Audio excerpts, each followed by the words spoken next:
Hello ছোট্ট বন্ধুরা, সবাই কেমন আছো? চলো আজকে একটা গল্প শোনাই, টুনটুনি আর বিড়ালের কথা। তাহলে চলো গল্পটা শুরু করি, সবাই মন দিয়ে শোনো। গৃহস্থের ঘরের পিছনে বেগুন গাছ আছে। সেই বেগুন গাছের পাতা ঠোঁট দিয়ে সেলাই করে টুনটুনি পাখিটি তার বাসা বেঁধেছে। বাসার ভিতরে 3টি ছোট্ট ছোট্ট ছানা হয়েছে। খুব ছোট্ট ছানা, তারা উড়তে পারে না, চোখও মেলতে পারে না, খালি হাঁ করে আর চি চি করে। গৃহস্থের বিড়ালটা ভারী দুষ্টু, সে খালি ভাবে টুনটুনির ছানা খাবো। একদিন সে বেগুন গাছের তলায় এসে বললে, কি করছিস লা টুনটুনি? টুনটুনি তার মাথা হেঁট করে বেগুন গাছের ডালে ঠেকিয়ে বললে, প্রণাম হই মহারানী। তাতে বিড়ালিনী ভারী খুশি হয়ে চলে গেল।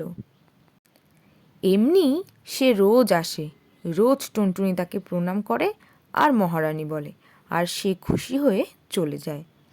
এখন টুনটুনির ছানাগুলি বড় হয়েছে, তাদের সুন্দর পাকা হয়েছে, তারা আর চোখ বুজে থাকে না। তা দেখে টুনটুনি তাদের বললে, বাছা, তোরা উঠতে পারবি?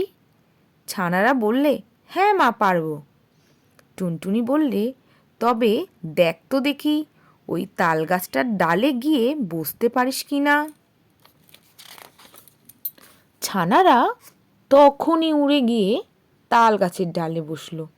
তা দেখে টুনটুনি হেসে বললে, এখন দুষ্টু বিড়াল আসুক দেখি। খানিক বাদেই বিড়াল এসে বললে, কি করছিস লা টুনটুনি? তখন টুনটুনি পা উঁচিয়ে তাকে লাথি দেখিয়ে বললে, দূর হ লক্ষ্মী ছাড়ি বিড়ালিনী। বলেই সে ফুরুক করে উড়ে পালালো। দুষ্টু বিড়াল দাঁত খিচিয়ে লাফিয়ে গাছে উঠে টুনটুনিকেও ধরতে পারল না, ছানাও খেতে পেল না, খালি বেগুন কাটার খোঁচা খেয়ে নাকাল হয়ে ঘরে ফিরল। তাহলে ছোট্ট বন্ধুরা, আজকের গল্পটা তোমাদের কেমন লাগলো? এরকম গল্প শুনতে আমার চ্যানেলটা সাবস্ক্রাইব করো কিন্তু। টাটা।